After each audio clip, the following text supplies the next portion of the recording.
प्रिय विद्यार्थी, भगड़िया बाल विद्या निकेतन ऑनलाइन क्लास में आपका स्वागत है। आज हम पढ़ रहे हैं कक्षा 6 बसंत का अध्याय 6 बाण नजर की, जिसके कुछ भाग हमने 4 भाग पिछली क्लास में पढ़े थे। आज हम इसका 5वां भाग पढ़ रहे हैं।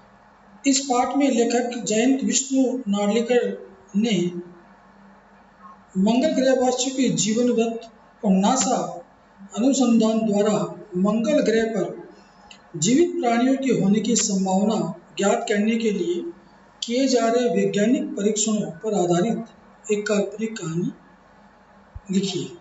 जिस कहानी का कुछ हमने पढ़ा था कि किस तरह से वो एक पृथ्वी के नीचे एक कॉलोनी बसी हुई थी और उस कॉलोनी में छोटू के पापा काम करते थे। छोटू को वो वहाँ ले जाते हैं और सारी चीज़ें वो दिखाते हैं किस तरह से वो वहाँ पर काम करते हैं। और उसी में हम पढ़ रहे थे कि मंगल ग्रह पर कुछ अंतरिक्ष यान उतरते हैं और उनका पता वहाँ की जो सुरक्षा कमेटी है वो करती है। और वो जो अंतरिक्ष यान पहुँचता है वो मंगल की मिट्टी लेने के लिए वहाँ पे जाता है, लेकिन अचानक कुछ ऐसी तकनीकी कारणों से वो जो नासा का यान है वो वहाँ से मिट्टी नहीं ले पाता। इससे आगे आज हम पढ़ेंगे। उधर पृथ्वी पर national aeronautics and space administration NASA द्वारा प्रस्तुत वक्तव्य ने सबका ध्यान अपनी तरफ आकर्षित कर दिया। मंगल की धरती पर उतरा हुआ अंतरिक्ष यान वाइकिंग अपना निर्धारित कार्य कर रहा है। हालांकि किसी अज्ञात कारणवश अंतरिक्ष यान का यांत्रिक हाथ बेकार हो गया है। नासा के तकनीशियन इस बारे में जांच कर रहे हैं तथा इस यांत्रिक हाथ को दुरुस्त करने के प्रयास भी जारी है। इसके कुछ दिनों बाद पृथ्वी के सभी प्रमुख अखबारों ने छापा, नासा के तकनीशियनों को रिमोट कंट्रोल के सहारे वाइकिंग को दुरुस्त करने में सफलता मिली है। यांत्रिक हाथ ने अब मंगल की मिट्टी के विभिन्न नमूने इकट्ठे करने का काम आरंभ कर दिया है। पृथ्वी के वैज्ञानिक मंगल की इस मिट्टी का अध्ययन करने के लिए बड़े उत्सुक थे। उन्हें उम्मीद थी कि इस मिट्टी के अध्ययन से इस बात का पता लगाया जा सकेगा कि क्या मंगल ग्रह पर भी पृथ्वी की तरह जीव सृष्टि का अस्तित्व है। ये प्रश्न आज भी एक रहस्य बना हुआ है। इस तरह हमने इस पाठ को समझा कि नासा ये खोज कर रहा था कि मंगल ग्रह पर जीवित प्राणी है या नहीं है, या वहाँ कोई संभावना है या नहीं है। अब इसके अभ्यास प्रश्न आप लोगों को करने हैं, जिनके उत्तर मैं एक बार आपको समझा देता हूँ। अभ्यास प्रश्न सिर्फ आपको जो आपकी स्क्रीन पर है कहानी से वही करना है। प्रश्न 1 है, छोटू का परिवार कहाँ रहता था? छोटू का परिवार मंगल ग्रह पर बने भूमिगत घरों में रहता था। दूसरा प्रश्न है, छोटू को सुरंग में जाने की इजाजत क्यों नहीं थी? पाठ के आधार पर लिखो। उत्तर है, छोटू या किसी आदमी को सुरंग में जाने की इजाजत नहीं थी, क्योंकि उस सुरंग से जमीन पर जाने का रास्ता था जहां आम आदमी का जाना सख्त मना था। कंट्रोल रूम में जाकर प्रश्न 3 है, कंट्रोल रूम में जाकर छोटू ने क्या देखा और वहां उसने क्या हरकत की? कंट्रोल रूम में जाकर छोटू ने कंप्यूटर और अनेक प्रकार के यंत्र देखे।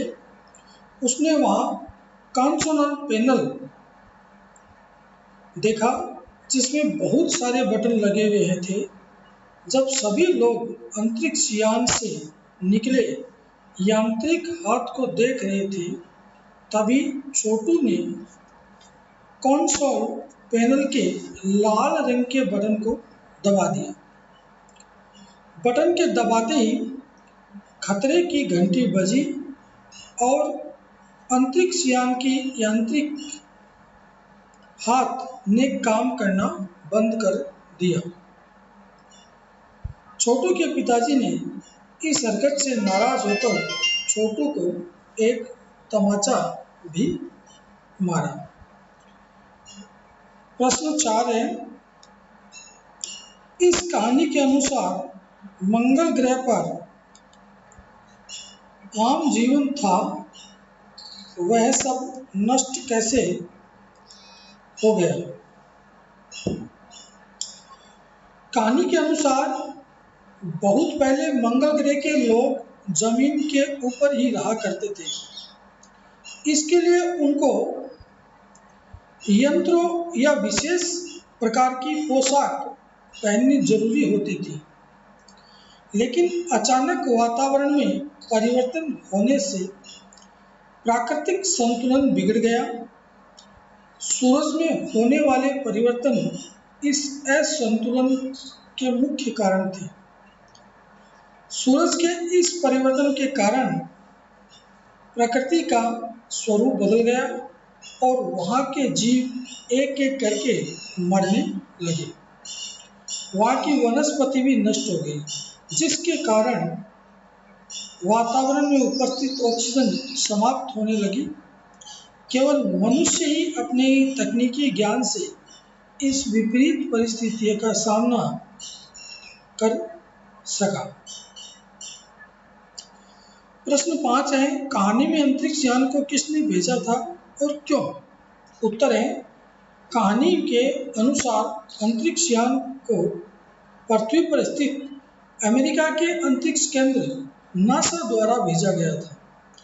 वहाँ के वैज्ञानिक मंगल ग्रह की मिट्टी की जांच करके ये पता लगाना चाहते थे कि मंगल ग्रह पर किस प्रकार का जीवन है या नहीं।